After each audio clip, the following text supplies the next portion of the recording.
Bienvenidos a un nuevo encuentro de introducción a la fluidodinámica de procesos, dedicado a aspectos de la mecánica de fluidos para ingenieros químicos, para profundizar en los aspectos claves del comportamiento de los fluidos en equipos de proceso. Mi nombre es José Ángel Sorrentino, soy el editor de este contenido y los acompañaré en este recorrido. El aspecto que veremos en esta oportunidad corresponde al tema, formulación macroscópica de los principios de conservación, y en particular, estudiaremos los contenidos asociados al principio de conservación de la masa, llamado en mecánica de fluidos, la ecuación de continuidad. Los principios de conservación, para un sistema de masa constante, se pueden escribir de una manera análoga, que indica cómo varía la entidad que se conserva dentro del sistema.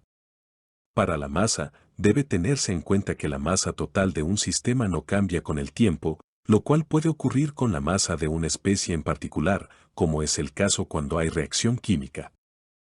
Ya hemos visto, al desarrollar el teorema del transporte de Reynolds, que la acumulación en el volumen de control de la entidad que se conserva más su flujo neto de salida a través de la superficie de control es igual a su flujo neto de entrada no convectivo. Al usar la variable genérica B y su correspondiente variable específica, beta, el valor de beta es 1 para la masa y el flujo neto no convectivo es igual a 0. La aplicación del teorema del transporte de Reynolds a la conservación de la masa conduce a que la acumulación de la masa en el volumen de control más el flujo neto convectivo de salida de masa es igual a 0. El principio de conservación de la masa es más conocido en la mecánica de fluidos como la ecuación de continuidad. El hecho de que el lado derecho de la ecuación original sea 0, permite pasar el término asociado al flujo a través de la superficie de control al otro lado, cambiado de signo. La acumulación de masa más el flujo neto de salida suman 0, o la acumulación de masa es igual al flujo neto de entrada. Hasta ahora, no se ha hecho ninguna suposición que condicione el tamaño del volumen de control. De hecho, en este segmento aplicaremos los resultados del teorema del transporte de Reynolds a lo que llamaremos un volumen de control macroscópico, como el representado a la derecha, mientras que en otro segmento lo haremos con un volumen de control diferencial o microscópico. Cuando un principio de conservación se aplica a un equipo de proceso o en general a volúmenes finitos, se dice que se está usando la formulación macroscópica o integral. En las paredes, el flujo volumétrico es 0, por lo que no hay ningún flujo convectivo, ni de masa, ni de energía, ni de cantidad de movimiento, aunque en este caso nos enfocamos en que solo hay flujo convectivo de masa en las entradas y salidas. Regresemos al cálculo que hicimos del flujo volumétrico del fluido. Por la convención de signos asociada a la orientación del vector normal a la superficie, este flujo es positivo si el ángulo θ es menor de 90 grados, es decir, cuando el flujo sale, mientras que el flujo es negativo si el ángulo θ es mayor de 90 grados, es decir, cuando el flujo entra.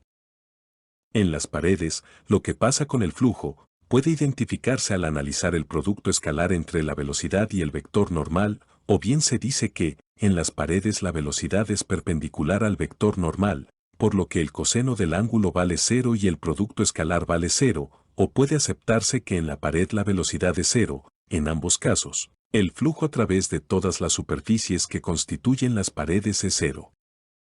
Nada impide que en las tuberías o conductos de entrada y salida de los equipos, el área y la velocidad estén orientadas en modo arbitrario y que para hacer la integral del flujo, deban considerarse los ángulos entre la velocidad y el vector normal. Sin embargo, es usual que dichas superficies sean perpendiculares a la dirección del flujo, por lo que el vector normal y el vector velocidad son paralelos y en consecuencia, el coseno del ángulo es 1 si el flujo sale y menos 1 si el flujo entra.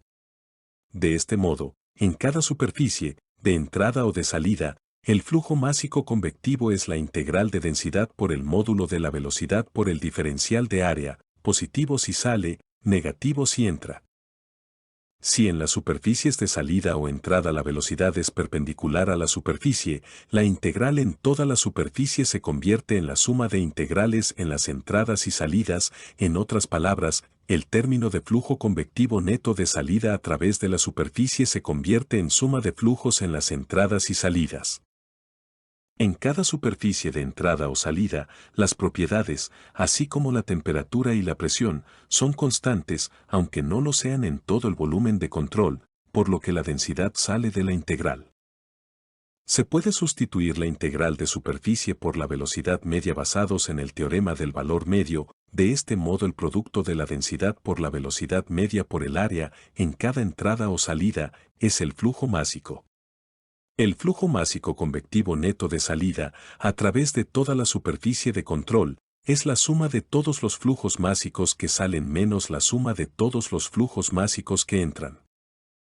Como en toda la formulación que hemos venido usando, a partir del teorema del transporte de Reynolds, las integrales tienen el sentido de representar el concepto del modo más general, pero muchas veces una simplificación es posible.